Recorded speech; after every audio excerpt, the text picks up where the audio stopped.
Hello friends, welcome to my channel. ఈరోజు మనం ఈ వీడియోలో మెగా డిఎస్సికి సంబంధించిన ముఖ్యమైన అప్డేట్స్ గురించి, అదేవిధంగా టిట్కి సంబంధించిన లేటెస్ట్ అప్డేట్స్ గురించి అయితే కంప్లీట్గా ఈ వీడియోలో అయితే మాట్లాడుకుంటున్నాం.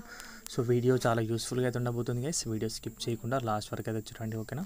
సో మ్యాటర్లోకి వస్తే కనుక ఏపీ అభ్యర్థుల్లో ఇప్పుడైతే ఆందోళన అయితే వ్యక్తం అయితే చేస్తున్నారు. ఎందుకంటే వారికి ముఖ్యంగా 90 రోజుల గడువు అయితే కోరుతున్నారు. ఎందుకంటే పరీక్షలకు అది ప్రిపేర్ అవ్వడానికి, అదేవిధంగా రివిజన్ చేసుకోవడానికి, కంప్లీట్గా సెట్ ఆఫ్ మైండ్ తోటి ఉండడానికి అయితే 90 డేస్ గడువు అయితే ప్రభుత్వాన్ని అయితే కోవడం అయితే జరిగింది. సో దాని పట్ల ప్రభుత్వం ఇంకా ఎలాంటి స్పష్టత అయితే ఇవ్వలేదు. ఈ విషయం గురించి అయితే కూడా అందరికీ తెలిసింది. సో వారందరైతే విద్యాశాఖ మంత్రికి కానీ, వారికి కానీ, అదేవిధంగా చంద్రబాబు గారికి కానీ ట్వీట్స్ అయితే, మెయిల్స్ అయితే చేయడం అయితే జరుగుతుంది. అండ్ అదేవిధంగా మనం మాట్లాడుకుంటే కనుక ఒకే జిల్లా ఒకే పేపర్ ఉండాలని చెప్పేసి కూడా చాలామంది అభ్యర్థులు అయితే, చాలామంది కాదు ఆల్మోస్ట్ అందరూ కూడా దాని గురించే కోరుతున్నారు. ఒకే జిల్లా ఒకే పరీక్ష ఉంటే కనుక మాకు నార్మలైజేషన్ విధానం పట్ల అయితే నమ్మకం అయితే లేదు. నార్మలైజేషన్ అవసరం అయితే ఉండదు కాబట్టి మంచి వారికి ఎట్లా వచ్చిన జెన్యున్ మార్క్స్ ప్రకారం అయితే నార్మలైజేషన్ లేకపోతే కనుక వారు 100% ఎఫిషియెంట్గా మార్క్స్ అయితే పొందగలుగుతారు. ఒకవేళ నార్మలైజేషన్ విధానం వల్ల మార్క్స్ నెగిటివ్ కూడా చేసే అవకాశాలు అయితే ఉన్నందున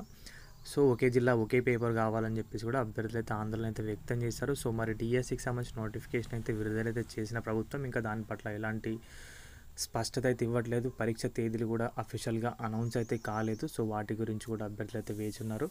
ఇంకొక టెట్ గురించి మనం మాట్లాడితే కనుక ఈ ఉన్న 90 రోజుల గడువు అయితే పెంచమంటున్నారు కదా. ఈ 90 రోజుల్లో మరొక టెట్ నిర్వహించడానికి ఏదైనా ఆస్కారం ఉందా అని చెప్పేసి చూస్తే కనుక సో మరి ఈ ప్రభుత్వం ఏం చేసే వరకు కూడా ఎవరికైతే తెలియదు. మేబీ ఉండొచ్చు, అవకాశం 50-50 అయితే ఉంది.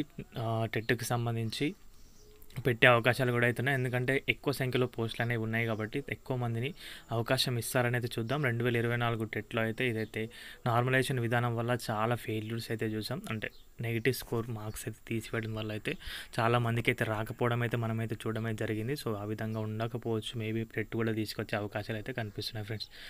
ఇది ఈరోజు వీడియోకి సంబంధించిన అప్డేట్ అయితే కనుక వీడియో నచ్చే వీడియోకి అయితే ఒక లైక్ చేయండి. మన ఛానల్కి ఎవరైనా కొత్తగా వచ్చుంటే మాత్రం సబ్స్క్రైబ్ అయితే చేసుకోండి. థ్యాంక్స్ ఫర్ వాచింగ్ అందరికీ. Bye.